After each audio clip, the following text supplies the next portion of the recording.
Welcome to the Wifed Up Now What podcast. This is your millennial marriage management advice, your one-stop shop. So if you are a wife-to-be or a new wife and is trying to figure out how do I manage this marriage that I have gotten myself into, you are in the right place. I'm Coriel. And I am TK. And this is the Grown Woman TV original, okay? The number one, the Big Boss podcast. You already know what to do. Go ahead and like, comment, subscribe. And while you at it, go ahead and get that Roku app. We on there too. Yes. Any place that you can find your favorite podcast, your favorite show, Grown Woman TV is also in that space. And we have a very special guest that's joining us today. We got Dr. Tiffany in the building. Hi. Thank you so much for I'm going to having go me. ahead and let you introduce yourself. And then we're going to have a little fun before we get a little frisky. Okay. For Very today's well. show. So Very well. introduce yourself. I am Dr. Tiffany Davis-Henry. I'm a licensed psychotherapist. I'm a sex therapist, and I do the things. So I don't even know where to start because it's just so it's a lot. That resume is so It's long. It's and a lot. lengthy. It's a lot. So I think I originally, I'm a sex therapist here in Atlanta. I've hosted TV shows on ABC, The Revolution, a nighttime talk show called All About Sex on TLC. I've done Good Morning America, Today's Show, Dr. Oz, Steve Harvey, Drew Barrymore, The Talk, The View, all Put the things. some respect on her name is what she's saying. Do some writing, have my own podcast, Intimate Details Podcast. I have a CBD line, Shop Kinky Green. Come on. Private practice here in Atlanta. Just a lot. All of the things. All the things. So All the things. if y'all can't read between the lines, this week's episode is entitled Wifey Keeps It Spicy. And we got the We gotta keep it spicy doctor spicy. herself in the building. Yes. And it's going to be a little juicy conversation, but it's a really important conversation as well. Very because when important. we look at the statistics around divorce, when we look at the leading causes of divorce, like sexual incompatibility, infidelity, all of these things are at the top of the list. And we know these things, but we're not really having conversations about Right. it. A lot of these topics are taboo. And the whole point of this Wifed Up Now What podcast is like, okay, girl, I'm wifed up, but now what? Like, what do Yes. I do now? How do I Yes. keep this thing going? Because we're not trying to be a statistic out here. Okay. But you know what? Kudos to you guys for this ingenious idea, because a lot of people suffer in silence for a lot of different things, whether it's health issues, but certainly when there's trouble in your marriage, a lot of times people don't feel like they have somebody to go to talk about these things. Yeah. So the fact that you're opening the door to these conversations and just creating a space for women to kind of figure these things out before they start having these conversations, I think is key. So kudos to you guys. Thank I you very appreciate. And I you appreciate the are a space. wife. Yes. And how Yes. long have you been in the game? Wow. We got married in 2007. I'm not going to do the math because that's not my strong suit. We celebrate every single year. Yeah. But yeah, we got married in 2007. We dated though for 6 years prior to being married. So we have a 9-year-old daughter. So we partied hard and, loved on each other for a long period of time, got married, partied some more, and then, had a kid. And so I feel like our foundation because of that is really, really strong. Wow. And he married a sex therapist. So, things are great. That part. Okay. Things know are that's great. right. So who better to have here in Things the are hot great. seat, right? Yeah. Okay, so there's this funny picture that we're going to show up on the screen somewhere. Let's see. I'm going to show it to you. Okay. It's not going to show up on that screen. All right. I got this one, though. TK, I got it this time for real. And my question is, because today's topic is all about intimacy. So the question is there such thing as too close? See, I'm not doing Yeah, I that. remember this. I'm not doing that. So a double toilet, guys. Is that where you draw the line? No, I drew the line way before that. That's way past We didn't even that. get there. So a double toilet to me, I do feel like there are some things and let me preface this by saying every couple is different. And the line for me may not be the line for you. That is what, we're not even in the same, no. Not in the same neighborhood. No, not for me personally. However, I don't want to yuck your yum. Okay? If that works for you, and God bless you if you find someone else who that works for. That's the thing. Because oftentimes, especially in relationship, we're looking for the wrong thing. And if really that's what you want, those questions need to be asked way earlier in the relationship, because I'm not there, and my husband and I are never going to be there. I have no intention of being there. And if he wants me there, then we need to figure some things out. Y'all got to talk about it. What about you? Girl, what? Can you, no? So yes and no. Okay. Is there such thing as too close? Yeah. I feel too like much intimacy. I do feel like it can. What's the word I'm trying to use? I don't want to know everything so fast. Everything that I don't have to know. Right. Like, I don't need to know what color your poop is. Like, I don't need to know if it's runny or was it hard or was it like. But there are some people that like actually talking about those things. But at the same time, because was your answer that it's subjective, basically? For I mean, everybody has their thing. Everybody has their thing. Everybody has their kink. Some people get down like that, and that's fine. As long as you're partnered with someone who I hate to say equally yoked, but literally, and as long as you're partnered with someone who gets down like that as well. What comes into my office is someone who is partnered with someone who is not of the same mind and body, and you're trying to coerce or convince them that we should be doing this together, and it's just like that. That's not my thing. Not necessarily the case. Yeah, not necessarily. These conversations are so interesting to me because I've considered myself to be very closed-minded in a lot of areas, and so my initial answer would have been, I think there's a such thing as too close. Like, I think that there are just some things that, and guess what? That's fine. Yeah. That's fine. It's so fine to maintain that boundary. Okay. It is, you give yourself permission to maintain that boundary if that is your boundary. Yeah. It's fine. It reminds me of my mother. Like, she was a very discreet woman. Like, there was one thing that she was like, your man don't need to see you naked all the time.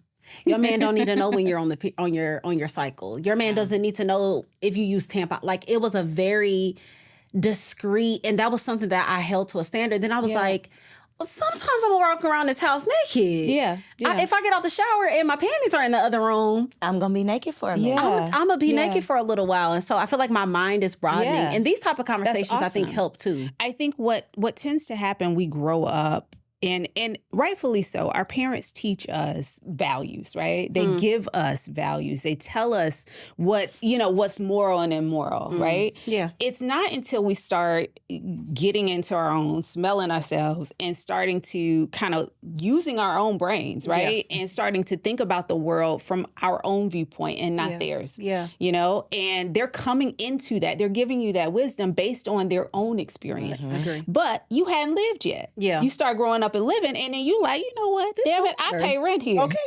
Let me make some rules up in this house. That part. My nipples want to feel this air conditioning. Let's go. And this baby gonna get what this. The baby gonna get what it Absolutely. So there's a statistic. Speaking of parents, there's a statistic that says that 67% of new parents report a decline in relationship satisfaction during the first 3 years of a baby's life. AKA, shit is gonna hit the fan once you start having these kids. Once you have a family, 67% of people, these ain't my words, okay? This is 67% of people are saying that they're not as satisfied in their relationship. Are you getting this conversation? I know the answer. It's hilarious. No. What's hilarious to me, this was my dissertation topic. It was low sex desire in women, a comparative study amongst stay-at-home and working mothers. Oh, talk about it, please. And, well, here's the thing. This is what I'm I stay found. home. Are you? I am. Have been for 8 years. Here's the thing. It doesn't matter whether you stay at home or not. You're going to have low sex desire. So all women have low sex desire? Is that the bottom line? Oh, my God. At some point, I'm not saying that you do, right? At some point in our lives, the statistic is that 80% of women at some point will have low sex desire. That does not mean, and I think that number is low, actually. I think that at some point we all do. right? And it's dependent on so many different things. It could be dependent on illness. It could be dependent on medication. It could be dependent on hormones. It could be dependent on stress, lack of sleep, depression, the fact that I don't like the person that I'm sleeping with, you know, cheating history. It could be dependent on so many different things. There's so many reasons. And that's what the study ended up finding was there are so many different reasons why a stay-at-home mom might be super exhausted. Number one, her day is 24 hours as opposed to going to work at a job for 8 hours and then coming home. Out. Yeah. Help. Right? So if a stay-at-home mom could get up at 8 or check in at 9 and then be off the clock at 5, she'd have energy for a lot more. I pray my husband tunes in to this podcast. But the fact of the matter is, at 5 o'clock, she figuring out what dinner is, and at 6 o'clock, she trying to make sure all the homework and all the homework, the kids. baths, all of that. Hopefully, she gets to watch her own TV program. Oh, no, maybe, baby. but she's probably continuing doing all of the things that happen. So she ending up working like 12, 14-hour days as opposed to an 8-hour. So to think that at that point, this tap comes on her shoulder and all she wants to do is be left alone and sleep and do what she wants to do. So, I mean, we all experience it. And I think when we start to be honest about that and give ourselves permission to feel how we feel in whatever moment, but also to advocate for ourselves and ask for what we need in the time that we need it. And hopefully we've partnered with someone who recognizes that and is willing to give us that when we need it. Marriage requires so much self-awareness. It does. Because your husband will pick up things about you that you may not even picked up about you. Baby. Like, you don't even know the root of course not. The things to be able to communicate so that he can understand. Of course not. Yeah. Marriage is one of the most vulnerable positions that we can place ourselves in. And for women like ourselves who are driven, who aren't really used to asking for help or don't want to, depend on someone else, it can be really challenging because what you need in relationship is community. You need help. You need to not have to do it all alone. And when you get that, when you partner with someone and allow them in to pick all of that up and you can trust them to do it, you can trust them with your heart, you can trust them to do the thing. Whole nother layer. But when that happens, it doesn't matter as much that I'm as tired as I am. Because you've lifted a weight off of me that now I can actually give you. I have the capacity, I have the room to give you something that you need in this moment as well. I got so much. I saw a clip, and I'm probably, girl, I sent you 25,000 clips, but I saw a clip that the woman was saying, like, in this stage, in this season, what turns her on, foreplay for her, treat me right. Sure. Help me around this house. Make sure that you done something for these kids. Make sure that you have taken care of something to lighten my load. Like, that's what's going to make me want to take these panties off. Right. That's what's going to get me excited. Not the things that I cared about when I was 21, because I don't care about that anymore. At this season, it really is about that. It is about showing up as a partner. Showing up as a partner, not as just like, well, these are my wife's tasks and these are my tasks.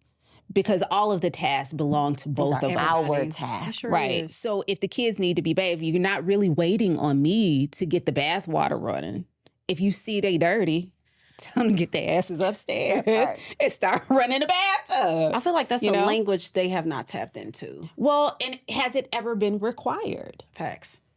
Has it ever been required? And here's the thing, and I'm not saying we, right? But I'm saying as women, sometimes we've created a culture because we are exhausted. No. Because we are so damn good at it so much. We do it all. What we tend to do, and I don't want to put all women and all men in any category or any box, but what we tend to do, we see something that needs to be done and we do it. Yeah. That's true. We jump to it. That's true. We don't allow things to linger, honey. We ain't got time to tarry. Okay? When shit need to be done, we go do it.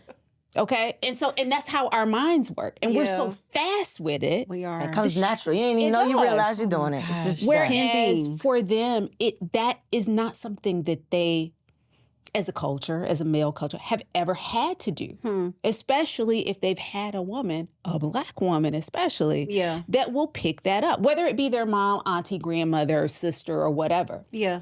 So what we have to learn is where we come from into relationship, where this person is coming. Because the things that we're mad at our spouses about and our partners about, it may be things that they don't even recognize about themselves. Going back to what you said, like you learn so much about yourself once you're in this type of relationship with someone. Yeah. You learn, damn, I am selfish. Shit, I didn't realize I was doing all of that. Because you've been with yourself wrongly for so long. I don't pick up after myself. Oh, I could initiate helping out or getting dinner started when you're working late. I never really thought about it. I just thought you liked cooking all the time. I didn't realize that this was something I could take off your plate. Oh, I could wash the dishes since you cook. Yeah.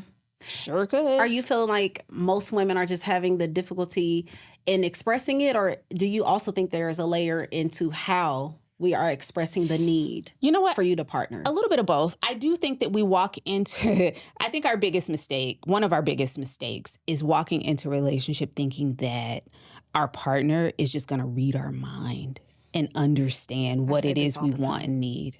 But do you think it's because we do that? Because I feel like think that we over anticipate what the needs of everyone in the house is, and we go forth and fill those needs, fill in all those gaps and holes. For sure. And we want somebody to do that for us. No. Marry a woman. Marry a do. woman. I think it's a man-woman thing. We want seriously. somebody, yes. I mean, I also think that we love in the way that we want to be loved. Think about love languages, you know? Yes. We love somebody down, trying to show them this is what I need. This is how I want to be loved. They're over there enjoying it. They love it. But that doesn't mean that that's their love language. I'm going to tell you, my husband told me that. I'm like, I'm cleaning this and I'm cooking gourmet meals. And he's like, babe, I really don't care at all about none of that. It could be a laundry, not that he don't appreciate it. Definitely appreciate but it. But it's not not. thing. Yeah, that's not. He's doing it to show love, and he's like, and that's you what I can want. fuck me, and I'll be good. That's all I literally need. it. He literally wants to be called Big Daddy and put it down on him. That's about it. But I'm over here cleaning, thinking he really wants this clean house. But it's like, oh, let me figure out what you what actually you want. And so now that we know that, brother, let me tell you how you can get easy access to exactly what you want. If I come home, because I believe, back to what you were initially saying, foreplay starts well before the bedroom, you know? So foreplay for you looks like, I already called a housekeeper. She gonna be there on Friday at 10 o'clock. You leave the house. Sounds you good don't to even me. have to be there while she there. Leave the Now house. she putting you in a mood. And let me go ahead and get these J's for you, because I heard you when you said you wanted a pair. Just go on over to Nordstrom and pick them up, because I've already ordered them. Get you some lunch while you're there. Call Koe. Panera. She's gonna meet you for lunch. Oh my goodness. And Husbands, just I come hope back. y'all are watching. Just come back at 5 and everything will be done. I'll pick up the kids. Don't worry about it. I got this taken. Those are the acts of service that you need. And I promise you, she will not come home with panties on. What? What? Okay. We don't know where they at. The kids like, they ain't on. they're not here. I don't know where they at. Okay. Look, my hair is standing That's up. it, Oh, right? talk to me nice. Listen, but I think this is where that men are from Mars, women are from Venus things come from. It's like we are speaking. I'm over here speaking French. He's over here hearing Mandarin. We're having two totally different conversations. And that to me is where this statistic, all the divorce, all of that comes from this disconnect in the communication. I need to learn to connect. Yeah. We got to get into Girl, we got to have Dr. Tiffany come on here and just say what the husbands need to hear. And then say, baby, listen to this episode and see what y'all think. So ladies, send your men over to listen to this episode. Yes. So another statistic, which is going to hurt y'all men's feelings when you send them over here. By 70 years old, 60% of men have erectile dysfunction. I thought it was sooner than Is that true? And is there something that can be done? There's a lot that can be done. So erectile dysfunction, when we think about it, it's basically not being able to obtain or maintain an erection for as long as you want to.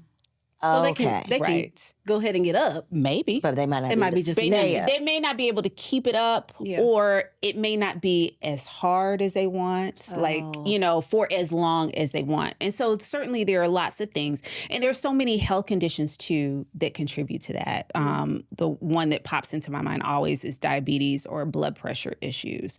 One of the best and worst gifts to this whole sexual revolution for men has been Viagra, Cialis, Levitra, all of that.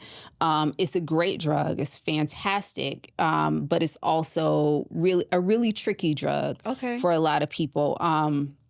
Particularly as Black men, we know that we suffer from high blood pressure like nobody else. We know we suffer from diabetes like nobody else. Yep. These are both things that are dealing with our blood, sugar levels, all that, circulation, all of that kind of stuff, right?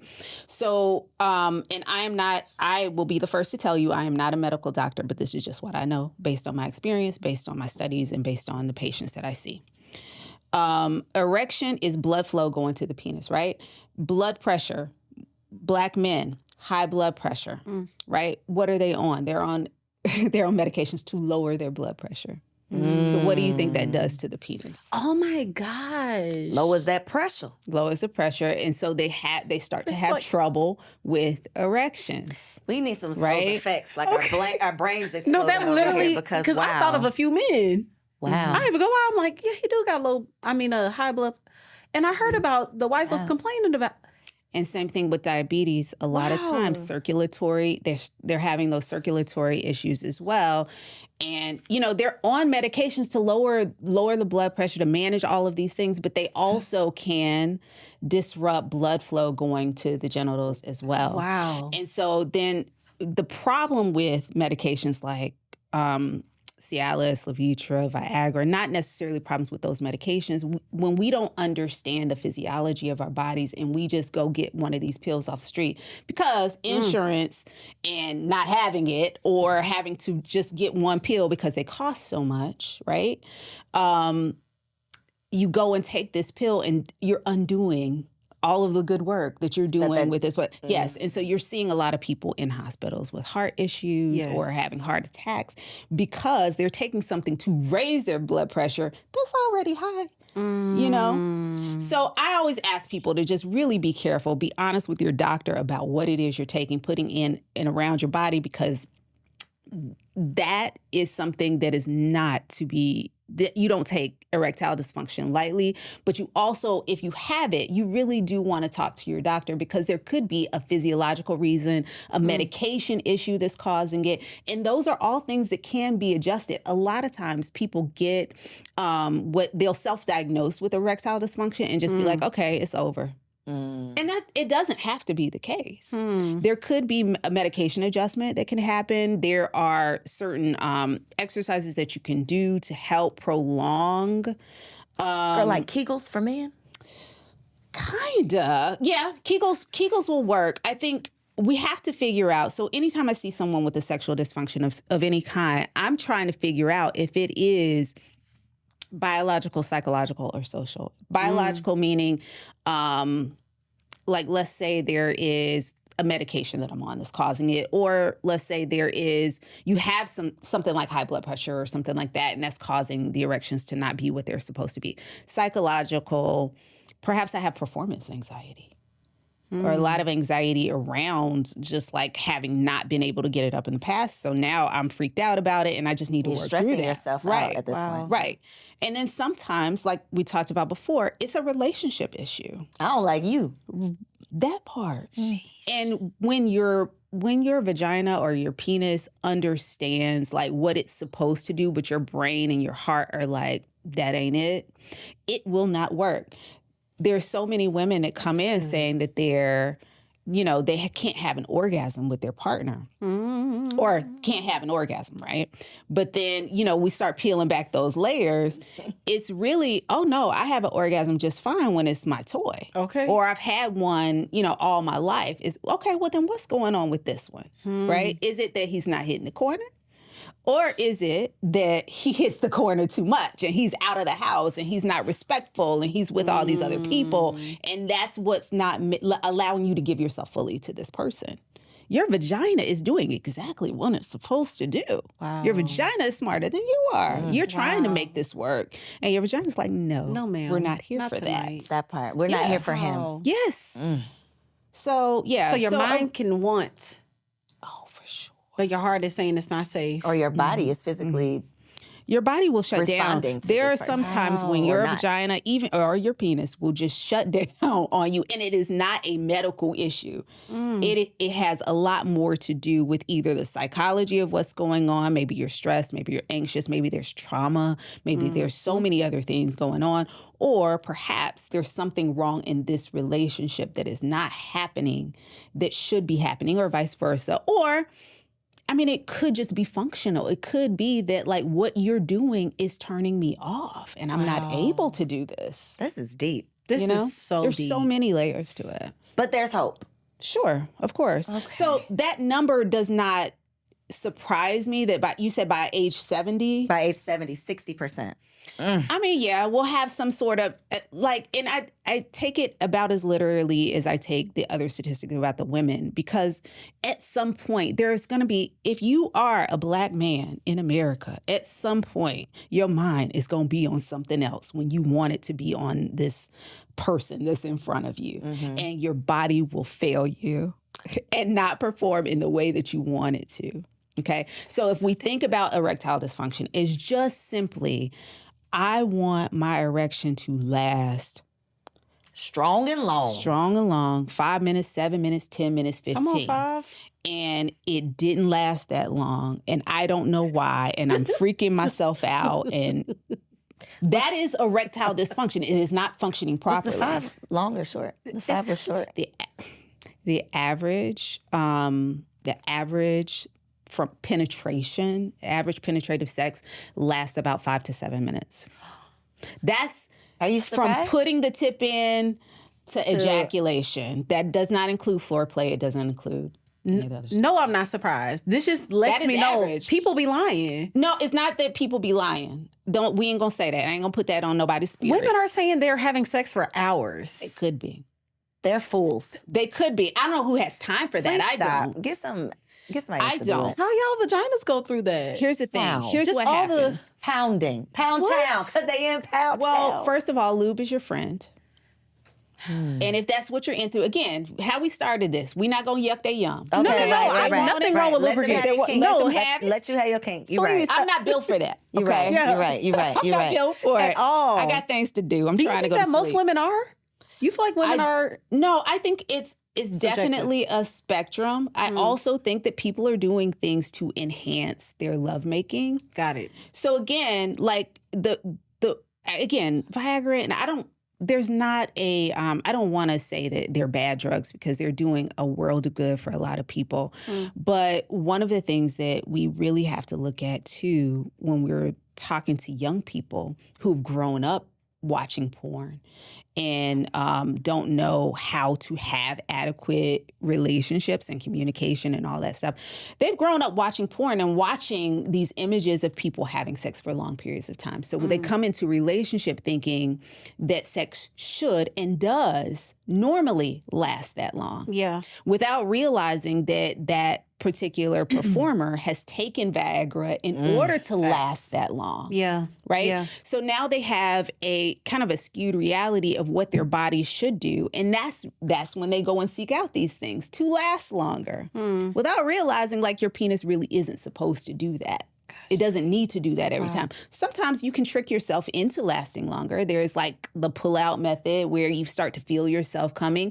You pull out, and that's what's happening. A lot of times that's what's happening when they pull out and then they want to eat you right quick Oh my and then go goodness. back in. Tell the secret. You know, it's because they're starting to feel themselves ejaculate or getting very close, and they're trying to like hold it off a little bit. That pisses me off like what no are you doing, other. sir? What are you would doing? Why would you do that? Why? Yeah. It's annoying, but it is. happens. Get your ass out of here. No, but wow. they're trying to make it last longer, though. This is For so who? good. Exactly. Get out of here. Why? No, Who that's- are you trying to impress? But- this is a conversation in my house. Why do you need to do that? I know you. You mine. I want you forever. I don't care about you none of don't that. have to do that. But here's the thing. I'm impressed. They're already. trying to prolong Already. their experience. I'm glad you love me that much. But let's go to sleep. You see, what you want to sleep. What That's they the want love is for language thing, this huh? to have for go on for a little bit longer. Okay. Yeah. They're trying to extend it as long as possible because they have, and a lot of times they have that number in their heads. The time? They have that time in their head. They know how long they should. But see, I lose track of time. I don't keep up with the time. Sure. Women But are like, yeah, but no, they have like, I should last longer than whatever time that is. You should not. So I'm going to pull out. I'm going to do some other things to distract and whatever. And then we'll go back in and finish this a little bit later. I feel like it's just so good if you a minute or less, pump me up. What is that? Well, not literally one, but I'm just saying, like, if you can last for an hour, what is that saying about me? I don't know. That's how I feel. That's a lot of energy. That is a lot. And I love that you brought up the topic of porn. Yeah, dinner. Yeah. A whole meal. A whole entire meal. But I love that you talked about porn because in probably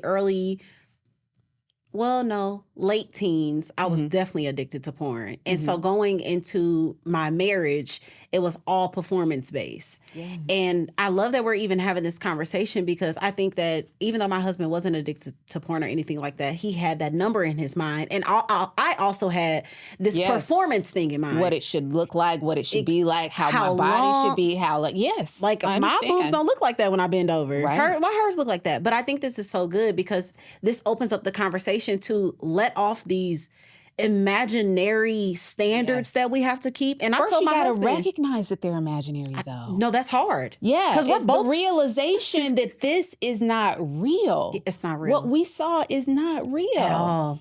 I done learned about the girls being able. How much? I don't know how much we can say on this podcast. Girl, go ahead. This is your podcast. The girls about? Squirting, having things inserted inside of them to make it splash out. Like so many different. I'm like, everything is fake. And then we had a conversation one day, and I'm like, literally told my husband, I don't want long sex. Like, give me a strong, good little 10 minute session, and I'm straight. When you start going to 30.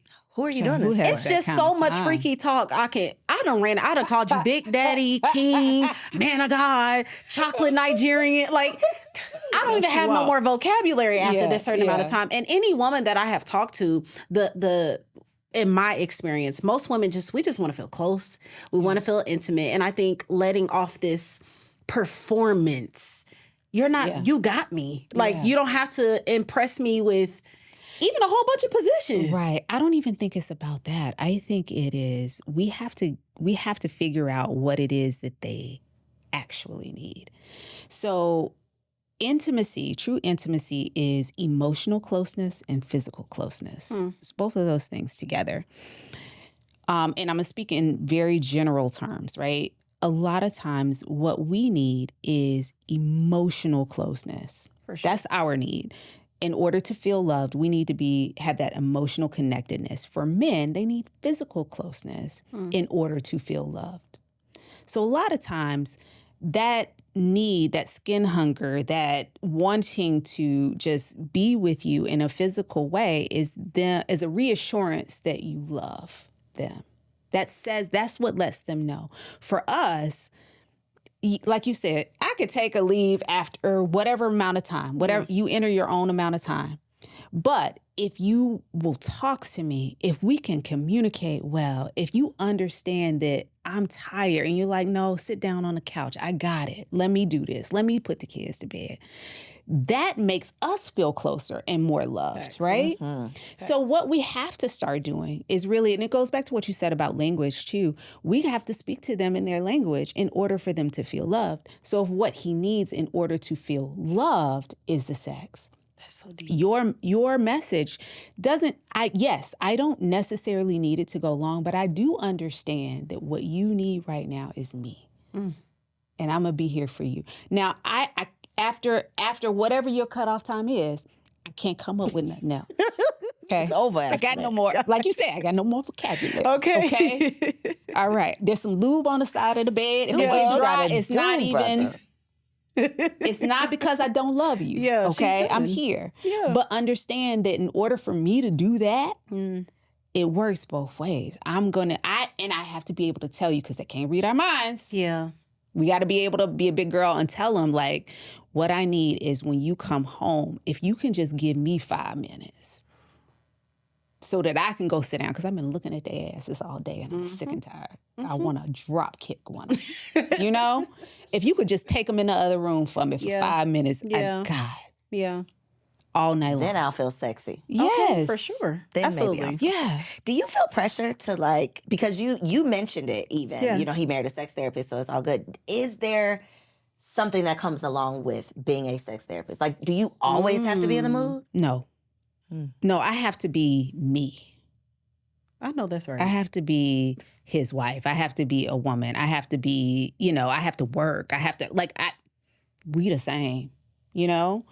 I found someone who does not put unrealistic expectations. So if you think about, so when we met, I was working on my master's in psychology. So that was a whole other type of pressure, because when you marry someone who's a therapist, they always, or date someone that's a therapist, it's like, okay, is she psychoanalyzing me? Or is she thinking too deeply? And really, I'm lazy. I'm not really thinking about all that stuff. I'm off the clock. Like, I just want to be a human being, right? Yeah. And so the same thing as a sex therapist, I know a lot of things. I know a lot of tricks. Doesn't mean they interest me. Oh, that's right. But I like them. I like to know things. Yeah. I'm very curious about those things. So I can professionally tell you everything you want to know about sex, or at least know where to go get the information. I can look it up. But it doesn't necessarily mean that I'm interested in doing those things myself. And so he is someone that if I want to branch out and be more adventurous in a certain area, or be like, listen, let's try this tonight, he's game. But it's not a situation where he feels like, oh shit, I gotta, you know, eat some Wheaties and take some vitamins and do all these things to keep up with you. No, because really I'm like you, I want to go to bed. I'm going night-night. Yes. Okay, my last statistic. And this one was a shocker for me. You have done so much research. I've done some research. I'm so proud. Because, you know, I'm tired of the people saying the Black community needs to lose its podcast mics. Let me just tell y'all. I know. Who said that? The people are saying that. So I brought some real facts so y'all know that this like is in 6 months they'll have a podcast. That part. Okay. Come on down to Elevate Studio when you are ready to record.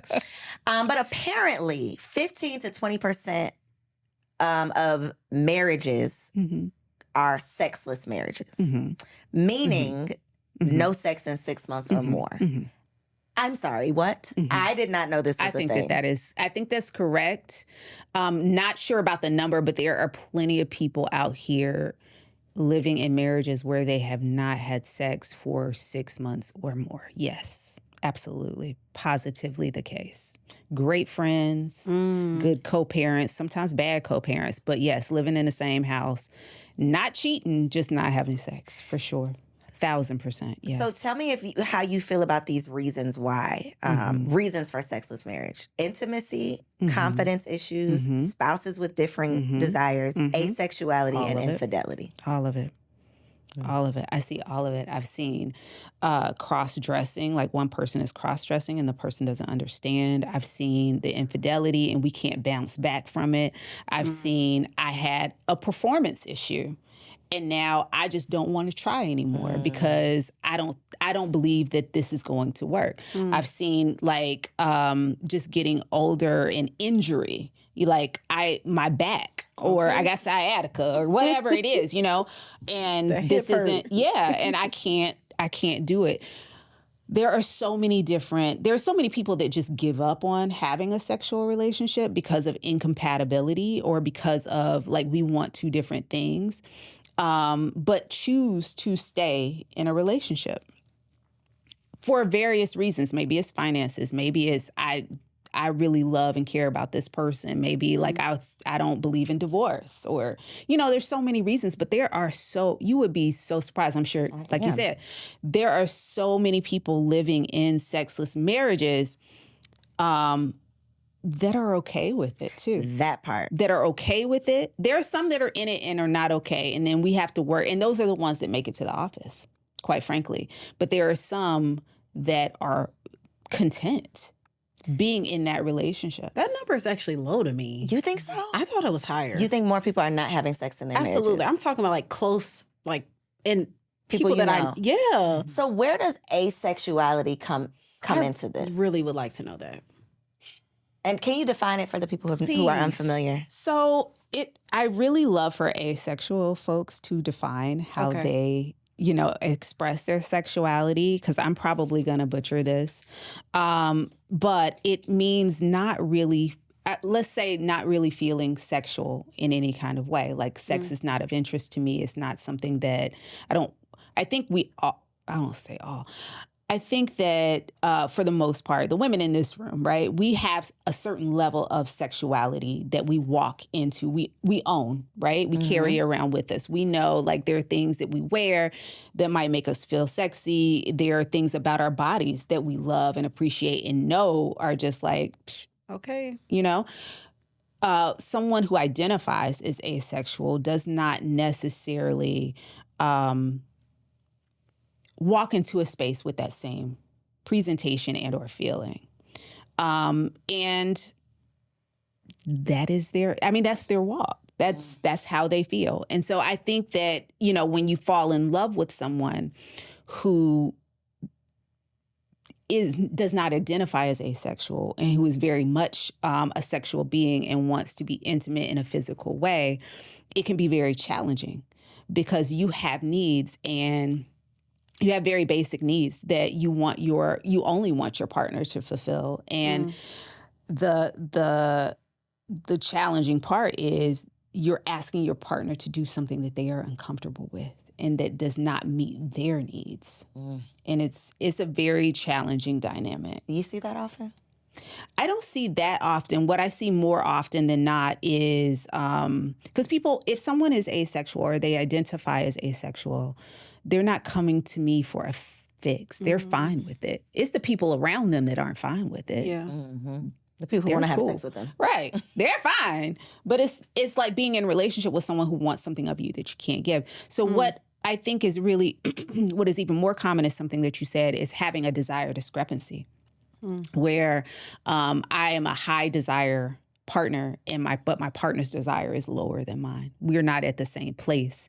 And that is super common. I would say that's more common than anything. And that's and the the beauty about that is that our desire is going to change at different points in our lives. Agreed. So at some point, I might be the higher desire partner. Yeah. Where I want it all the time and my partner's desire is lower than mine. And then there are going to be shifts in our relationship where now I don't want it ever. Please don't touch me. Yeah. And you're tapping me on my shoulder every night. Yeah. So we have to understand that lower desire does not mean I have low sex desire. It's just lower than my partner's. Okay. But that could definitely cause some stress. It definitely does. The it pressure? definitely does. But what we have to do, so I like to use this kind of analogy, and this is great that you have a visual component to your podcast, right? So if you think about this line here being normal, right? And somebody in the relationship has a desire that is way up here. My desire is still normal. And yours is high. But to this person up here, it's going to feel like mine is low. Right? And it's really unreasonable to ask, let me pull these back down. If we're both normal and this person is low, like truly low sex desire, like I never think about it, never want to have it, it's not of interest to me. I don't even want my desire to be any higher, low, right? It's just as unreasonable for me to ask this person here to come all the way down to here. Think To about not that. have sex anymore. Right. That's unreasonable, right?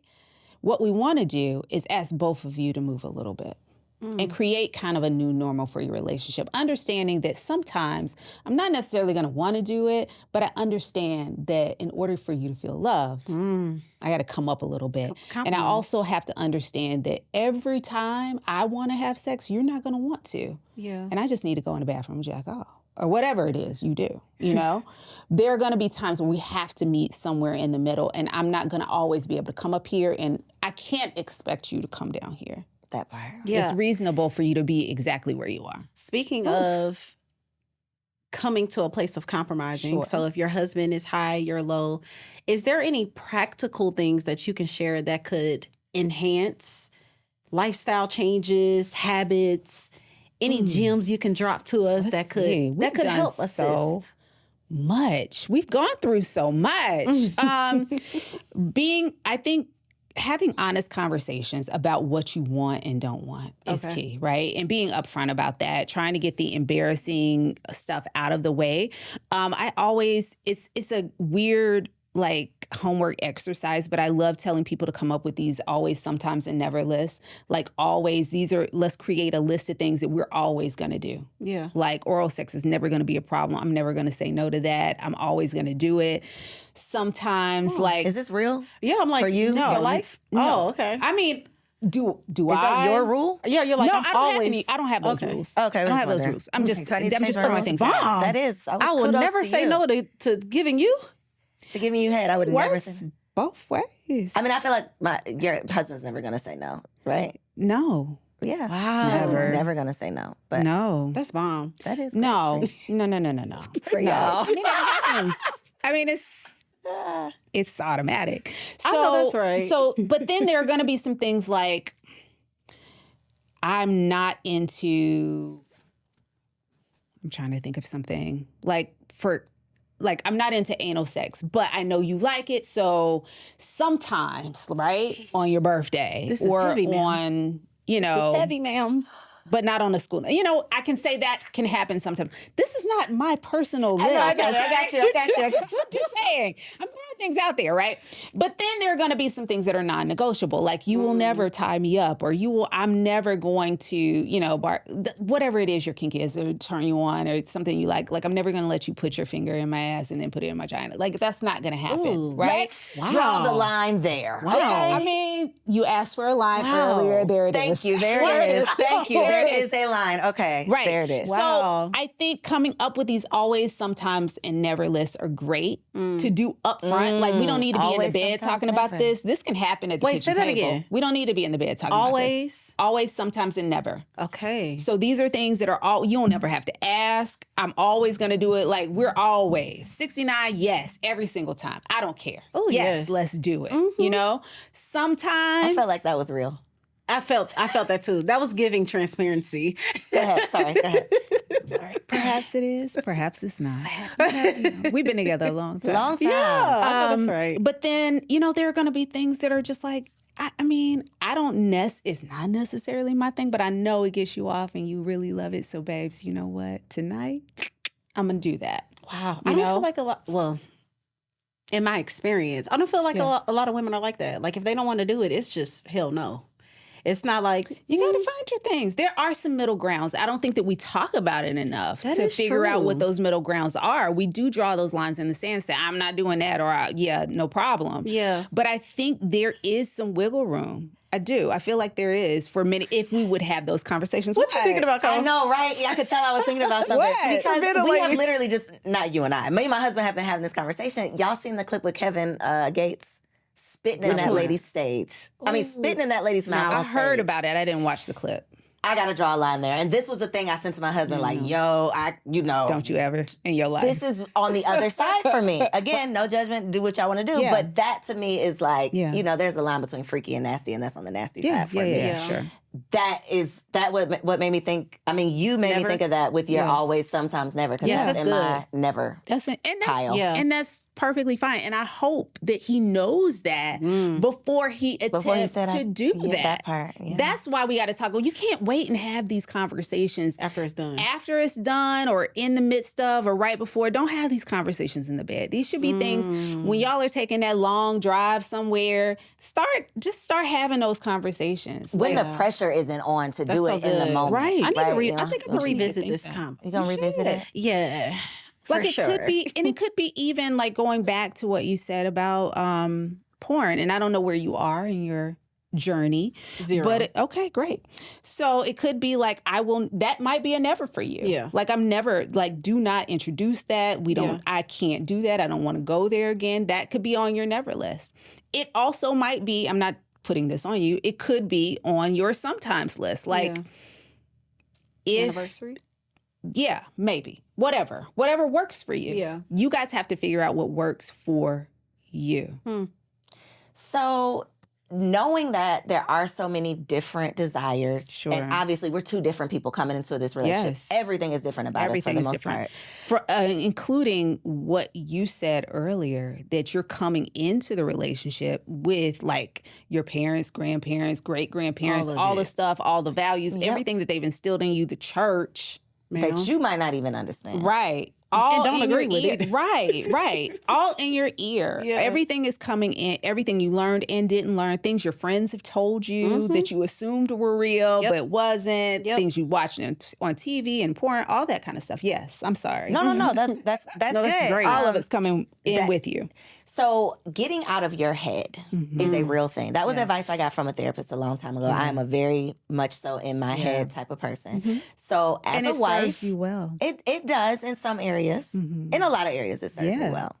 In other areas, like being, what's the word? My inhibitions. Yes. You know? Yeah. Just being free. Yeah. I've never had the wild party night where I'm just like, ooh, woke up the next day, like Don't hangover. remember. I'm not that girl. Do you want to have that? I would like to have a wild, with my husband, I would like to have a wild night. Okay. So for women like me who are in their head too much, what advice do you have? Because wifey trying to keep it spicy. Sure. I don't want to be a prude. And I've married this man at this point. You know, I can do the crazy stuff now. Yeah, you How do I can. do it? That's such a good question. You can. So what you're asking is something that I think a lot of women struggle with, and that is kind of just letting go. Part of it comes with time, and letting go is a choice. It is a distinct choice that we make to turn that part of ourselves off that is cautious, that is the overthinker, that is methodical, and that like caution to. And why I say it serves you well, because it absolutely does, right? It's gotten you very far in your life. I wonder though if the overthinking maybe in the past has how it served you in relationships. Or disserved you. Right. And so you finally are matched and partnered with someone where you have to get comfortable with the I don't have to always be ... whatever that thing is that you feel like you always had to be previously, or maybe have to be at work, or maybe have to be when you go meet with your kid's teacher, you have to be in social settings. You don't have to be that person with him. You could turn that on and off if you want to, and you have the power to turn that off and just be as free as you will allow yourself to be. You have to give yourself permission to be that person in those moments. I think I have to give myself drugs to be that person. You don't. Alcohol. I mean, they'll help. Okay. I mean, but you don't have to. You can give yourself permission. I think getting in touch with what you're really scared of. And she's about to turn this into a real therapy session. Don't do that, Dr. Tiffany. And you invited me. Ma'am, you invited me. I did. Go ahead, therapy me. But no, you just have to get in touch with what it is you really want. Give yourself permission to be and do that. Know that you are safe. You trust him, right? He's not going to let anything happen to you. If you get completely out of pocket, he's the person you want to be with when you're doing that, right? And he's going to take care of you. I know. I just met him, right? I sized him up already. I know that if you get too loose, he is going to be straight as an arrow. He is going to take care of the entire situation and hold it down. You can get as crazy as you want to. He got you. You got to know that. Thank you. Not so me funny. wanting to cry. You got to know that. It's not even about me. So now you can do whatever you want. That man got you. He does. Period. I love this. Right? Hanging from the lampshade tonight. All right. You better. I'm going to report back. Please. I'm really not. I'm going to be sleepy when I get home. But I will do it one day. Maybe later this week. I mean, plan it out. Yes. Plan it out and just be like, you know what? What's your alter ego name? What is? I need one. Me too. Because, we need to come up with something. Wifey got to keep it spicy. What's your middle name? It's not. Oh, definitely mine. No. What is it? Mildred? What is it? It's Larissa. That's fantastic. I'm sorry? That is fantastic. Larissa. Okay. Yes. Does that sound So freaky to Larissa's you? coming Yes. home tonight. No, she's going to be there this weekend. Yeah, Tonight, this she's tonight. Yeah, She's no, not coming Larissa's tonight. not coming tonight. Okay. But no, Larissa, just let her come. She can be whoever you want her to be. Okay. Okay? And she's already in you. She's there. Allow her to be your Sasha Fierce. Allow her to be that person that you don't. I mean, if you want to change her name, you can, but she's already there, honey. She's there. She's and in she's there. ready to work. Come on, ready to work. Okay. She's ready to work. Okay. So let her do what she do. I want to ask a question because I feel like this is something that's pretty popular with men feeling like I had her hanging on the chandeliers, just doing the do when we were dating. And now that we're married, it's giving dry. It's giving boring. She don't know how to ride no more. It's just missionary and from the back. What is something that you can speak to the men in explanation? And have you seen that where men are complaining like, she was all of this when she was trying to get me, and now it's like, here. I think we have to look at both sides of it, honestly, because there are things that men do as well in dating that they stop doing. Talk about it. After marriage, right?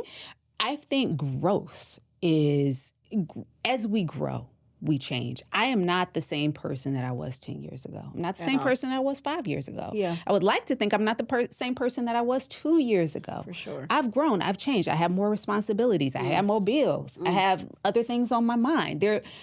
What tends to happen is we go into a relationship and go into marriage thinking that that we're going to remain that same person for the rest of our lives and do those same things. Like, my knees don't allow me to do the things I was doing when I would, you know what I mean? For sure. My body won't let me do those things. When I think about the things I did, I'm like, I Shit. was up there that long?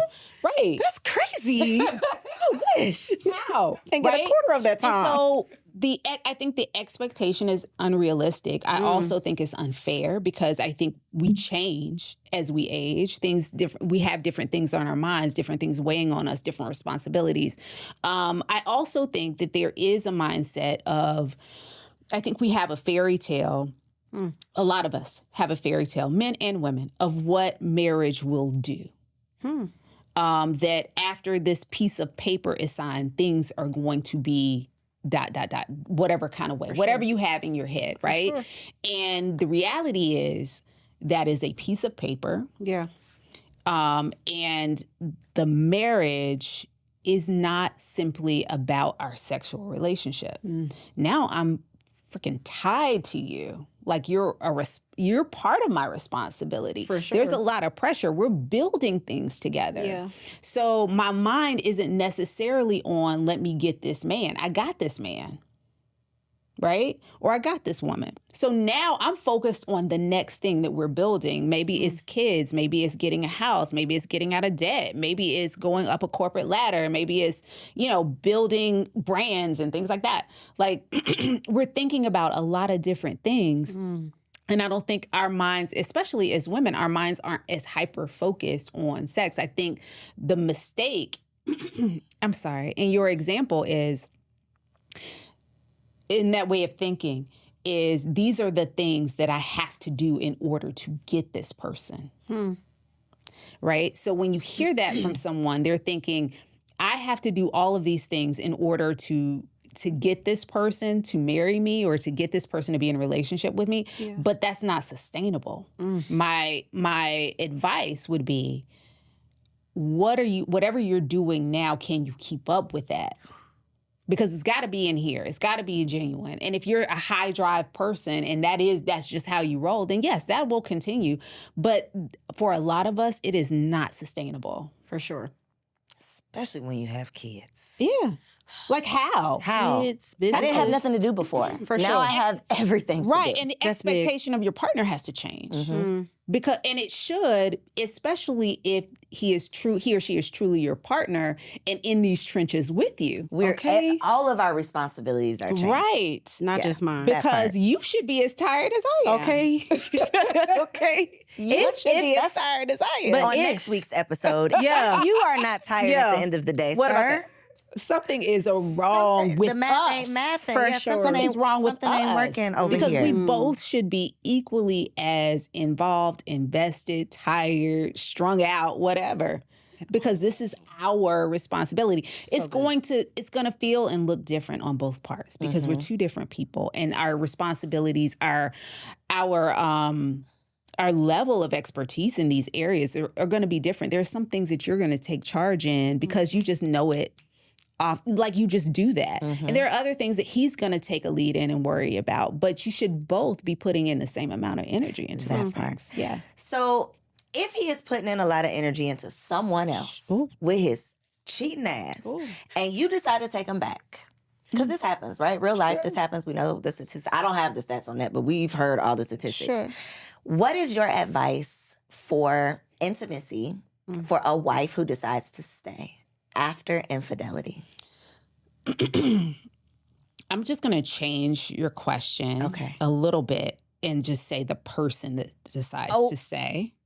That was a real biased way I asked that question. I was assuming the man was the cheater. I did. You're right. I did. And I say that just because I've seen both, where the female partner has cheated and the male partner has cheated. If it's a heterosexual relationship, it may not be.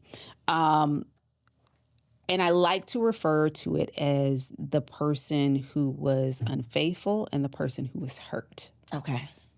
Because those are two different places that we're coming from. So I'll give you a statistic since you don't have one on this. Okay. It takes about 2 years to get past an affair.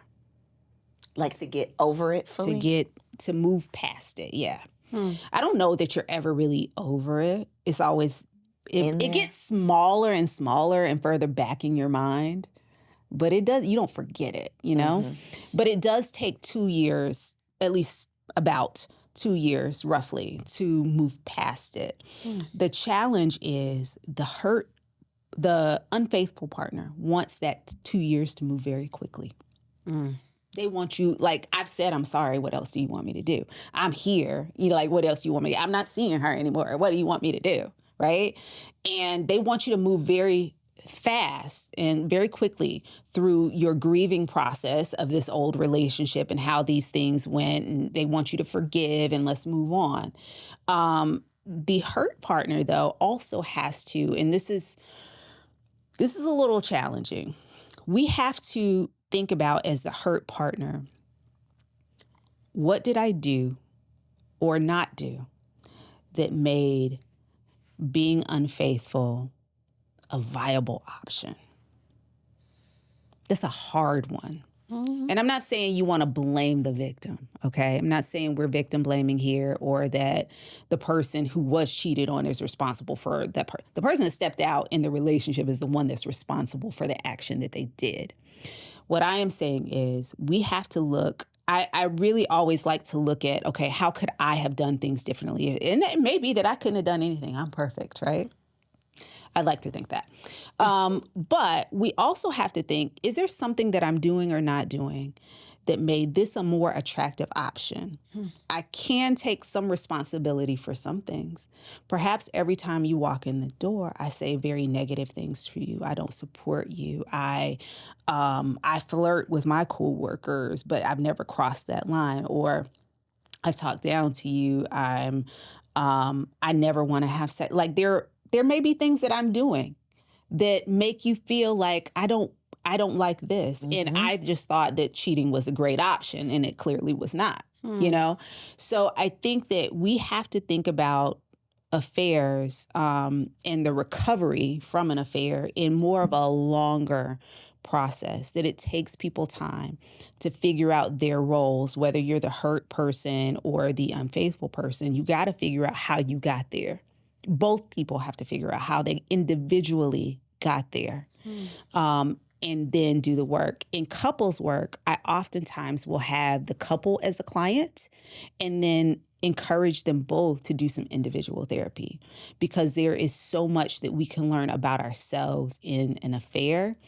And sometimes doing that individual work can make the couple stronger, because you start to understand, okay, here's something about myself that I recognize. I never I never was vulnerable enough with you. I never let you in. I never acted as though I even needed you in this relationship. And so you felt validated outside of the relationship when really I need to work a little bit more on making sure that you feel loved, appreciated, needed in this household. I wasn't doing that.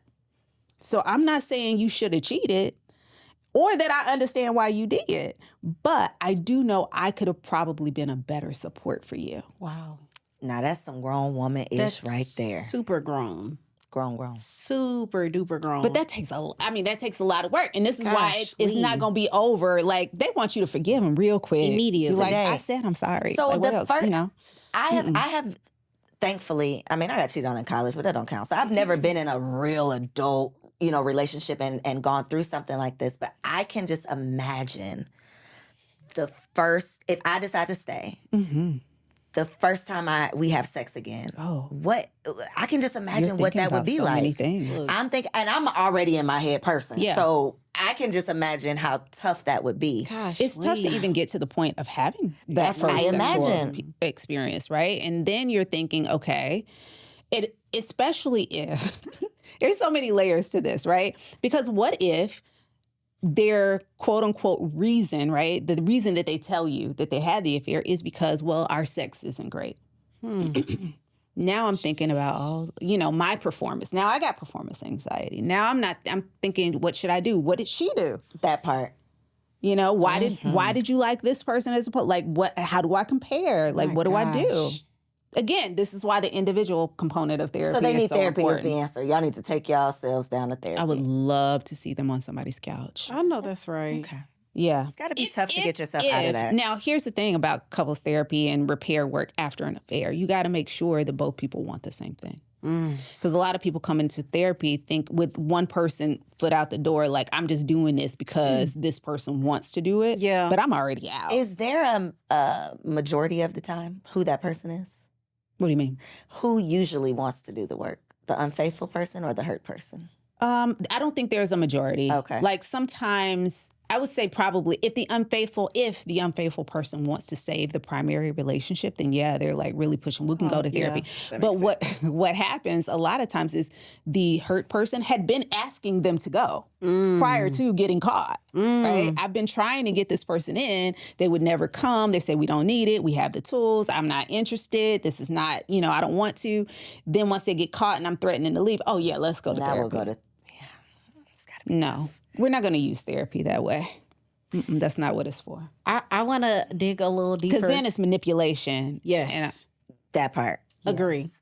I want to dig a little deeper on a little spicier tip. Yes. Do you feel like there is a such thing as intimacy getting boring? And do you feel like it should be encouraged to try new things? Do you think it should be encouraged to get a new toy, try an edible, try a new position? I don't think there's anything wrong with any of that. Yeah. I feel like everything you just said is like fair game if both individuals want to do that, if they're open to doing that, right? And then we go back to the sometimes, always, and never. We might have to make a whole new list for that, right? Maybe there's some things that, like, I've never tried an edible having sex, or I've never even tried edibles, period. How about we try them one night and just see how that part goes? Okay. Yeah. And then we'll see if we can add sex into it. Because if I've never had it before, I don't know how my body's even going to respond to it. Yeah. Yeah, I agree.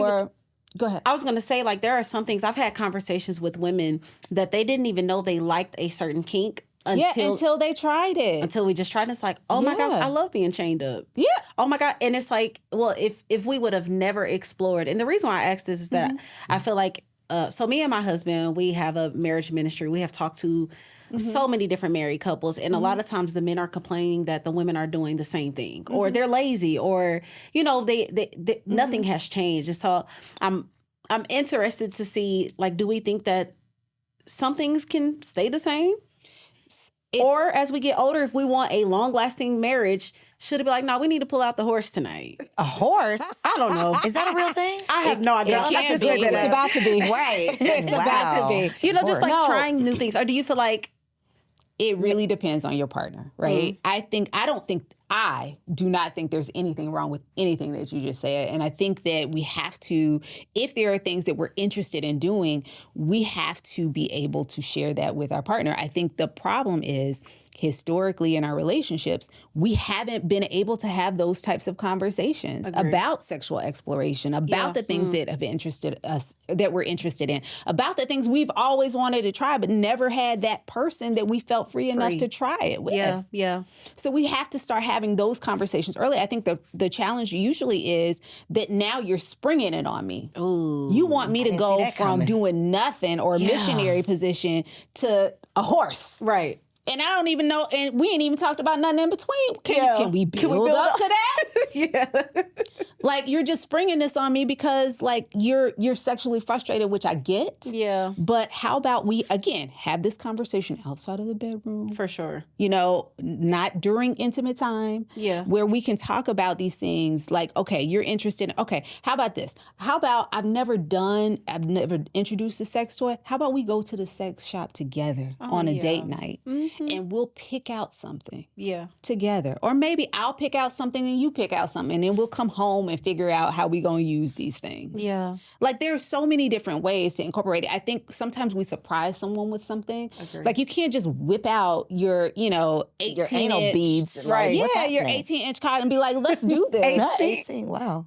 How? I'm like, Googling is our so many canal that things. long? No No, way. it's 4 inches. Oh, wow. Yeah. Wait, So are we, we're stretching it out of, what's happening? Oh, how does The it go? barrel of the vagina is only about 4 to 5 inches long. Yes. barrel of the vagina? Yeah. So if anyone is like, they're 12 inches, like, They're a liar. I can do something with about half of that, but the other half that's all you. What's the average size? Of a penis? That I don't know. That's a great question because the size changes, you know? As you get older? Yes, but no, when it's flaccid Oh, okay, and then yeah. when it's hard. So, yeah. Oh, Jesus, y'all, this is a little. I have to Spicy go is read my real textbook spicy. on that one. Yeah, I I would haven't- love I to know forgot that. number. Come on, I would I'll love to email know you. Please do. I'll let you know. I would love to know Okay, that. I have one last question before we, Yes. and this is not on the paper, but before we get to our game, from a sex therapist. Yes. What is your advice on threesomes for married couples? I have not had a threesome. I feel like I should put that disclaimer out there because my mom or somebody might watch this. But go ahead. I think that, again, you got to know, okay, threesomes, open marriages, that kind of thing, polyamory, whatever, you really have to know yourself. And you got to be honest with yourself about what you can and cannot do, what you can and cannot tolerate, what you can and cannot put up with. I know for me, I don't share. I want to focus on one person, and I want that one person to focus on me. So I know that I am not cut out for that life, okay? I also know that I'm not going to be good watching or giving permission for my partner to do anything with anybody else but me. But that's me. I think too often people find out or they're introduced to threesomes or open marriages, open relationships by a partner who wants to explore that, or that's something that they're used to and that they've always done and that's their thing. And a partner will go along with it in order to either please, keep, maintain, whatever, that relationship. And if you can't handle it, you got to be honest about it. And you have to let it go because it will do nothing but break your heart. I have had so many couples come in where, again, there's this desire discrepancy where one person is very much gung-ho. The other one might have agreed to it at some point and said, yeah, I'm open to trying it or I'm willing to do it. And then they realize that they can't, that it's too much and that and then they don't know how to get out of it. They come to you? Because, they don't know how to get out of it because it's like, I did agree to this, but I don't like it. And the other person is in very deep and it's just like, I am loving this. Right, paradise. And you were okay with it. You gave permission for it, so I'm good. Yeah. It's a very, very tricky type of relationship, and it is not for everybody. And I'm not saying don't try it, but be very honest with yourself about what you can tolerate and what you absolutely know that you cannot. And if you are the jealous type, it is not for you. Probably not for I me. have so many directions I want to go in that. What you want to say, girl? So, one, I am with you. I first of all, my faith and my belief, I believe that man and woman are made to be two people in a marriage.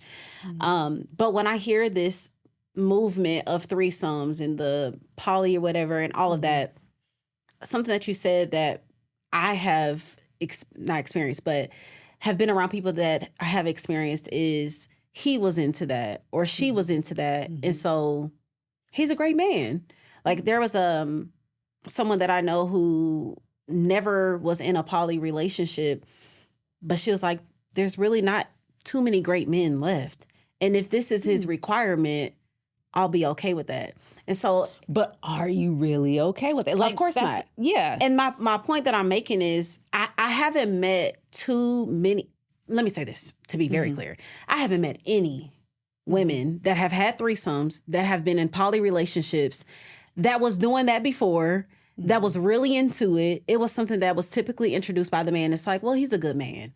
And I'm going to leave this because he just want to, what can this really hurt? And so it's been interesting learning that women are doing it more and more. But as I talk to them, they're really not necessarily happy. Don't want to do it. And so there's this thing where I'm like, are we lying to ourselves? What gets me though is what the person that allows you or wants you to do something that you're not comfortable doing. There really is pushing and going so hard for you to be committed to something that is tearing you up inside. Yeah. You know? Because that doesn't feel like love to me. Yeah. And if It they really can't read doesn't. the room, Yeah. what kind of relationship is this? Yeah. Yeah. So I've seen the other side. I don't know if y'all saw the Brother Husbands, the show, where it's the one wife with multiple husbands. Oh no. And all of those, y'all gotta look them up. It's on TLC. Check it out. It is mind blowing. But on that show, it's the opposite. So all of the wives, it's like 3 or 4 couples, but all of the wives were basically cheating on the husbands. And then the husband didn't want to leave the wife, so they just decided to open up their marriage. And that's how they ended up being poly. But I have not seen a couple where we were both into this, we both decided to do it. They might say that, but if you dig a little bit deeper, it's always like, well, one has started to step out, or well, one was starting to feel some type of way. And in order for us to keep this together, and based on my professional opinion, right? It never fixes the relationship. Introducing somebody else into your relationship is never going to fix the primary relationship. It does. So that's game right there. Please. That is very game. much so. If your person says, I think we need to have an open relationship because that will solve our issue. Yeah. It won't.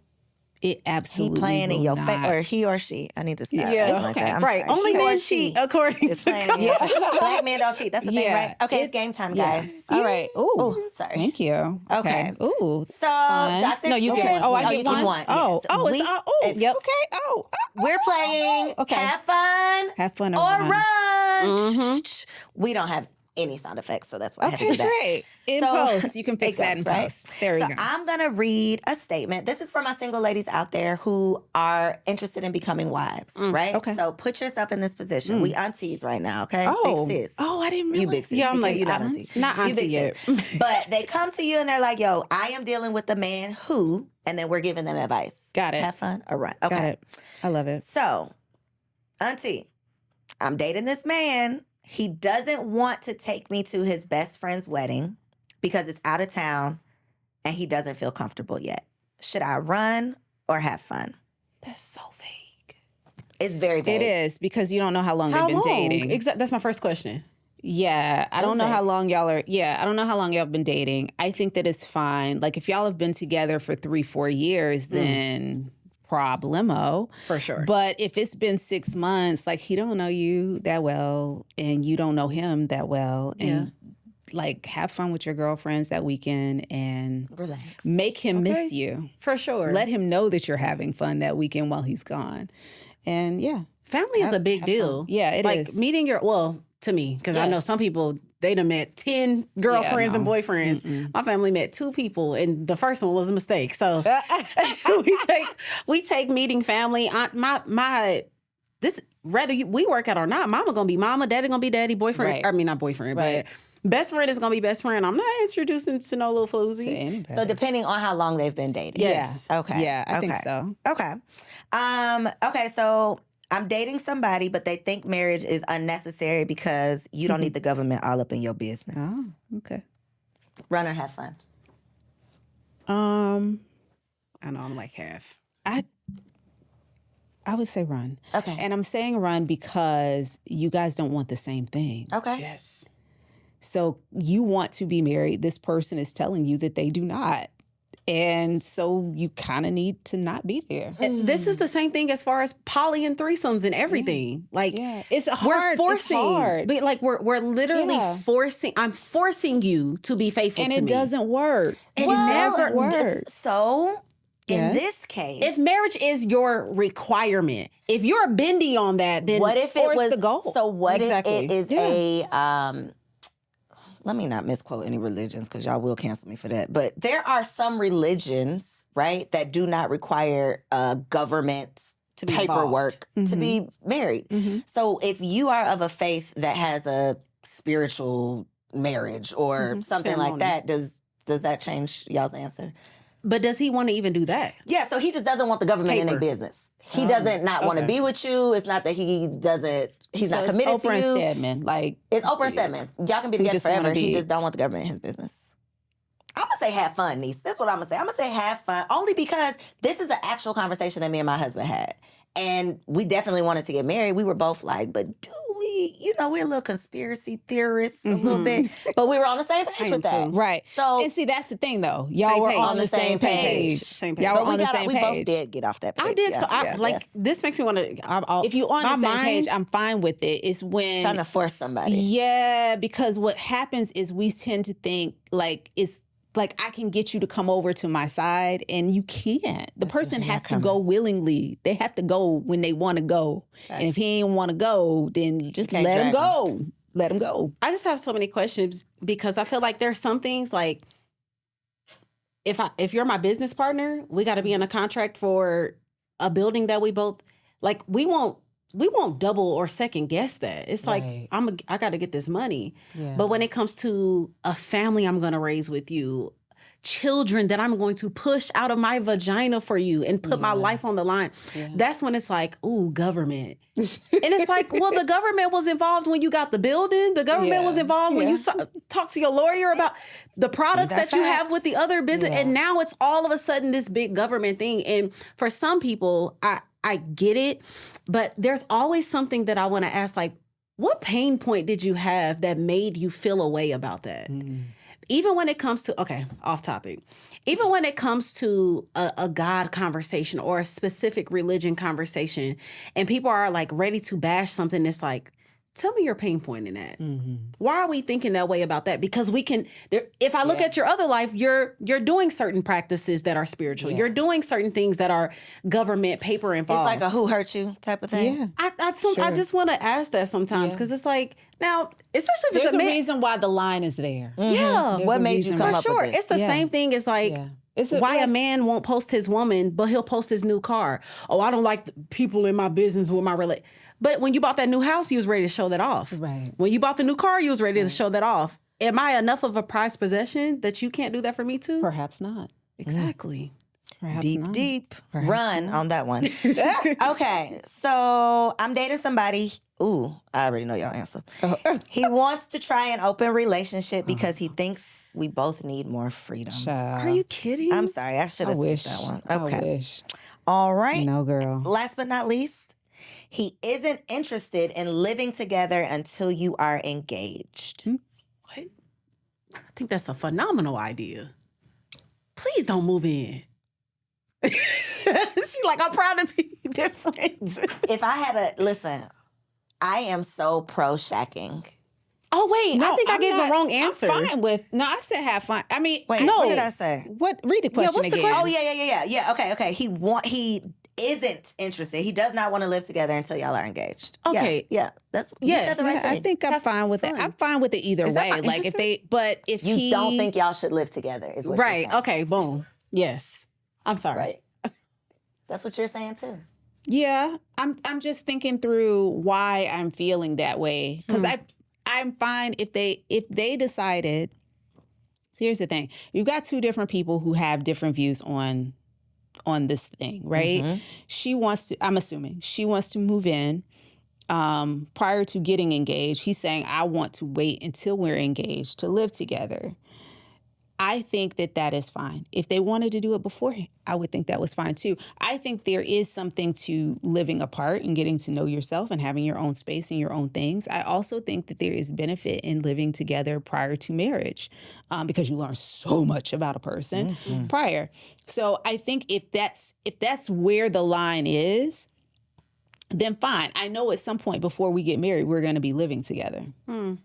And if it takes us knowing that we're actually in the process of building something, because great, I'm glad that we're living together once we decide to get married because we need to cut down on some of these expenses because our wedding might be fire and I might need the extra cash, you know? So perhaps we need to combine forces at that point, and I'm fine with that.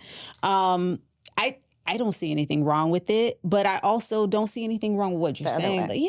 Like, But here's the thing. Why does he not want to live together? Because he hiding stuff, and he wants you to have that ring on your finger, so it's too late. And so you can't leave. That is why you feel that way. You say I'm scarred. Who hurt me? Yeah. This was my situation. Yeah. And if I had not moved in with it, if we had not lived together, I would not have known what I needed to know to get out of that relationship. Well, I never would have thought of that. Yeah. Like, that's making me change. Okay, no. Yeah. That's the why. It's the why. It's the why. The why is a big... You got to know the why. Because if it's just a blanket, like, I just want us to, have our own thing, like, it could be like, maybe I've had roommates all my life and I've never lived alone. And I just want the next 6 months, a year to, like, finally be on my own, get accustomed to paying my own bills and not having to split with someone, to know that I got it, to not even worry. I just want to walk around my house naked. Yeah. I want to live by myself. Because who says, like, what if this is flip-flopped? And it was a female that said, until the ring is on my finger, I don't want to live with anybody because I want to be in my own space. Like, I think it's fine. Yeah. But the why is important. Like, if it's because you got something to hide or you running a whole bunch of other chicks through there, then we got problems. And us not living together isn't the problem. It's the fact that you're doing something that I don't need you to be doing if we're trying to build you think something. I'm not going to find out about? Yeah. So you're changing your answer? No, I was... It's a complicated answer. It's complicated. It makes me think about certain things in my marriage that... So me and my husband did shack up, for sure. We definitely lived together before we got married. And I sometimes I think that we have an opportunity to run from stuff that's not runnable when we're exposed to certain things. So for instance, let's say, we're living with a guy and he's, I don't know, just ultra messy or something. And it really ticks you off. And so you leave. You leave the relationship because y'all did move in. And then you look back and be like, that wasn't as bad. a good reason to leave. And so sometimes I think that it can harm the relationship to be exposed to things because when you're dating, I mean, I know everybody don't believe this because people think you can get married and leave. We don't believe in divorce unless you beat me up or cheat or whatever. But I think that it kind of sets up a system of people that are runners. In some cases, yes, things are exposed and you needed to see that. In some other cases, women have left good men have left good women because, she don't cook as much. She don't, and it's like you didn't even learn how to have conversations. You didn't learn how you date, in my opinion, is how you marry. So if you run, and you look back and you're like, dang, that was a good man. He just didn't put his socks in the basket. Was that enough for me to leave the relationship? So it's and then another reason is I think you shouldn't move in is I think dating should be dating. I think that we should go on a date and go home. Agree. I think that we should go out, have a You're blast. like together. We should go home. I'm with you though. That's all. It's something about being able to go in your house, lock the door, and be on your own. Like you can literally, and not to say that you know everything about somebody when you live with them, but there's just a certain level of intimacy in the day-to-day that you can't. You don't know until you live with them. Yeah. Enough about just a random thing that's going to happen when you wake up tomorrow morning. It's the experience. And me seeing how you deal with the entire day. Because you can put on a good mood and have a good spirit, a good attitude for this hour that we're on this date. Yeah. But when your mama pissed you off, what are you doing? Yeah. You know, like when you had a rough day at work, how are you handling it when you walk through the door versus I see you 2 days later and you've cooled off? Like, I want to be able to see you. Yeah. I want to see all of you before I sign up. I do. Yeah. Absolutely. And really commit to that thing. So you don't feel like you can see all of a man unless you live with him? Again, I'm speaking from a scarred PTSD position that in my situation, if I had not lived with him, I would not have, he was good at hiding and another situation. God delivered me. Sure. Go ahead. No, go ahead. I was going to say, because I just wonder for some women, like how many times do they have to do that? Well, now habitual shackers. I don't know about that. Like that might be a thing. That got to be draining to practice being a wife so many times. But is that what you felt like you were doing? No, not in your situation. But let's say it happened again. Let's say you met somebody again and you're like, let's move in. And then it didn't work again. And then again. Because I do know women that have absolutely lived with like 6 men. Yeah, no. Absolutely. Yeah, no, it's got to be a limit. Well, it's a time. We would have to be dating for a minute. For me. Okay. I don't think you should just be moving in with everybody. So, like the intention would have to be that something is leading. That part. Yeah. The intention is marriage, but we're not engaged yet. Yeah. So yeah, the intention is there. So you are kind of playing marriage. So last question. Okay. Is there a certain time that you're like, it's been a year, let's do it. It's been 6 months. I don't have the time. I don't have a time. I don't think like short relationships really do make me nervous. Not personally, but like when I see someone where a relationship is moving very, very quickly, like we met each other and then 2 weeks later we're moving in together, and like that's absurd to me. I do believe, I've heard this before, and I do believe that like seeing someone, and you kind of hinted to that in a minute ago, seeing someone in every season.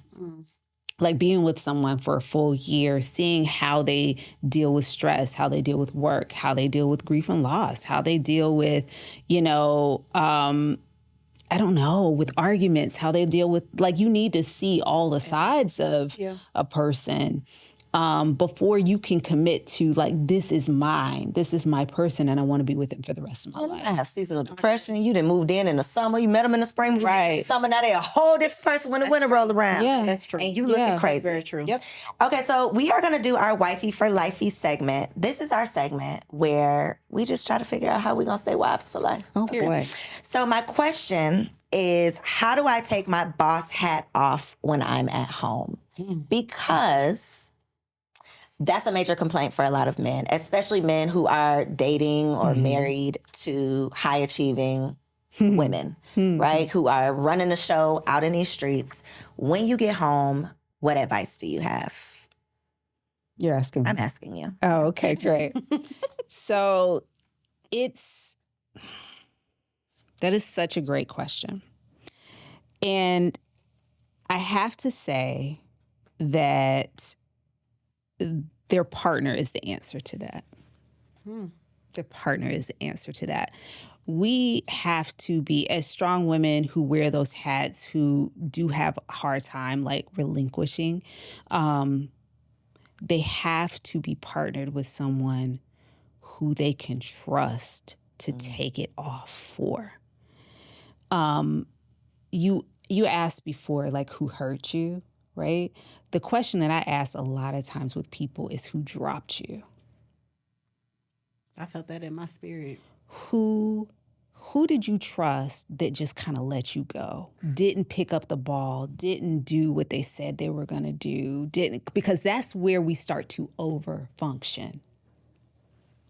And when you understand that overfunctioning and overthinking is a trauma response, that you are Girl responding. therapy. We invited a therapist. We I need a did. tissue. Right? That you are responding and acting in this way Wow. because someone has hurt you deeply in the past and you have said to yourself, I will never go through that again. That is why you choose the right person. That because you cannot, especially as a Black woman in America, you cannot, should not carry all of that with you every hour of the day. You have to pick someone that, not just someone who's good in bed, or not just someone, okay, I'm gonna fuck them like whatever, and then once we're married, I don't have to. No, you got to pick the person where you don't have to do all of the heavy lifting, where you can start to let go and you can say, you know what? I don't got it. And I really need somebody else to have it so I can fully not have it for the next hour, week, weekend, month, whatever. I need to take care of myself because I am drowning right now. And know that that person is going to jump in and get it for you. That's what we need to be looking for. The right partner. Right. What was your question? That is though? it. No. How do you take off the boss hat? It's Jesus. pick the right partner. Pick the right person. My gosh. And then if you realize that you haven't, right? Because that's A thing too. a thing. You got to see if they want to be that person. Not try, and I did not say make them into that person. See if that's who they want to be. If they want to be the person, if they're saying, babe, I want to take something off of your plate. Okay. What would Jesus do? Okay. I'm going to give you something real little first. Yeah, okay. See what you do with that. Yeah, that part. And see if I can trust you with more. Yeah. So I'm not going to turn over everything to you because I got trust issues. Okay? This is a trust Baby exercise steps. for me. This is so good. But if you're telling me you want to help out, okay, can you pick up the kids on Thursday so that I can go to my therapy appointment and I don't have to cancel it for the 5th time? Can you take some time off work so that I can go get X, Y, and Z done because I'm running around here crazy? Can you, give them little things to do? Okay, let them prove themselves. Here you go. Yeah. See how you do with this little task. Because where we make the mistake is, okay, I ain't doing shit else. I'm going to bed, closing the room. I'm not doing, and then they fail, and you're like, see, I can't trust you with nothing. No, that's definitely my story. I don't stop unless I crash. Like it's a hard stop. And what we learn as we get older is that crashing comes more frequently and it's more disastrous. Every time. It's more catastrophic. More often. Yeah, for sure. Like I physically get sick. The capacity of what we can handle it diminishes. So we have to start doing a better job. This was just so good. And I hope that y'all are catching this because I feel like we're in a culture of boss women and boss chicks, which is phenomenal. We're more educated. We're making more money. But as you said, it also can be a trauma response. And in my life, in the women that I know, oh my gosh, disappointed back to back to back from the men that we dated to our fathers, to our uncles. Yeah. And we get to a place where we're just like, you know what? I know who won't fail me. And we literally don't stop until our body physically fails us. Yeah. We literally don't stop until our body. Like my husband literally pointed out the other day, he was like, I get a sinus infection every time I crash. It's literally habitual. So you know. Didn't even know though. My husband pointed it out. He said, do you know that every single time, so I edit our podcast, speak, I don't even have the time to list the things. Homeschool my kids, co-op, I'm moving like crazy. God bless. And then I added a new task on and my husband was looking at me. He didn't say too much. He was just like, this is not about to be good. Get sick out of nowhere. Yeah. Literally just out of nowhere. He's like, do you know this happens every time you just are in overdrive? And so I have a question for this. Yeah. For us women that have a difficulty working through trauma, abandonment, being dropped, how do we even encourage ourselves to ask more for help? Because I ask once I crash. It is definitely something that you have to practice. It does not come naturally to us, these types of women. And it is something you have to actively pursue. You have to start doing it. And it's not going to be easy. I think that therapy helps, and talking, these kinds of conversations help because you have someone that reminds you that you're not doing it alone, that reminds you, hey, you have a partner. Your partner has said, ask me. Here I am. Yeah. And they, again, can't read minds, so they're not going to volunteer to take something off your plate. And their hands have probably been smacked the last time they tried to take something off your plate. So they're just waiting on you, right? Well, It's the smacking hand part. They're just waiting on you to tell them what to do because they don't want to do it wrong. Yeah. Right? That's big. So they don't jump in Yeah. and help and take over. How you wash the dishes and don't wipe the counters? See? y'all, Then I just asked my husband to do something I mean, that's that I was major. dreading I asking him to understand. do. And he Yes. texted me yesterday and was like, I love this new job I'm doing. Something that was like annoying to me, was such a bother. And I was like, okay, I literally cannot do this. Please do this for me. And he is so happy to be doing it. Yeah. So let That's the man. big. So I gotta stop slapping his hand because I was slapping that hand like a little bit. Get your ass, I'll figure it out. Yeah. But they need to be needed. That's so Yes. We So all good. need to be needed. We all need to feel needed, for sure. I feel like we got our wifey keeps it spicy. Do you have some more spice? Because our last segment is supposed to be wifey keeps it spicy, but you have given us so much spice. really Yeah. I has. mean, you know, So full. I'm sitting here thinking of something. You got something else in that No, treasure chest, huh? no. I'm done, child. I'm done. Y'all done wore me out You tonight. wore out. Y'all I done said wore I me was out. excited. I'm like, I got a Yes, load you of did, questions. and you did. Look. And you did. You came. You came I'm- ready. I'm excited as the Yes. new wife on the panel, representing for the new news out Okay. here. Okay, Period. How long have you I'm been married excited. now? I feel like you've been married like at least 3 years. Well, thank you. In January will be 3. Oh, fantastic. Coming up I'm on 3 almost January. there. Okay, I'm great. excited. So it's important, though. These conversations are super important because I know I desire to be a wife forever, ever, ever. I didn't know nothing about marriage. I grew up in a home, my parents were married. I still didn't know nothing about marriage. I still didn't know how to be a wife. I still don't know how to be a wife. I'm figuring you're figuring it out every day. Because the thing is, you're learning how to be a wife to this man. And what that looks like, anybody that's ever been divorced, like it looks different in every situation. You're learning how to make a home. And how to make a healthy, happy home for your husband, for your babies, for yourself. And it's hard. Yeah. And we are not having enough of these conversations. And so I applaud you That's guys for being where able to do that. wife therapy. that coming up. Look, the and answer is therapist. therapy. Listen, Yeah. and Too. the answer is therapy. Like an outlet. And not waiting until something crashes and burns to do it. But, you know, that might be a whole nother Do you only episode. work with sex? Like if people, no, if no, people no, hear no, this no. and they hear your voice and they're like, I need some of that in my life. Yeah. No. So I work with individuals and couples. Some of them are partnered, some are not. I specialize in sex therapy, but I am classically trained as a mental health clinician. So I work with depression, anxiety, mood disorders, relationship issues. It doesn't necessarily have to be sex, but I specialize in that area. So for the people, and that's for anybody anywhere. They don't have to be in Atlanta. Oh, no, I am licensed in the state of Georgia, so you would Gotcha. need to be receiving mail here Got you. Okay. for me to That part. Okay. That's right. for me to see So- you. And right now, I will say I'm not accepting new patients. Okay. But that doesn't mean I won't be. So just check with me. My website for practice is myintimatedetails.com. I'm also on drtiffanytv.com. And I was sitting here thinking a minute ago, and this is why I was laughing. I was like, I forgot like half of my little credentials when you asked me to introduce myself. I'm an Run intimacy it down. coordinator, Go ahead. which I haven't talked about.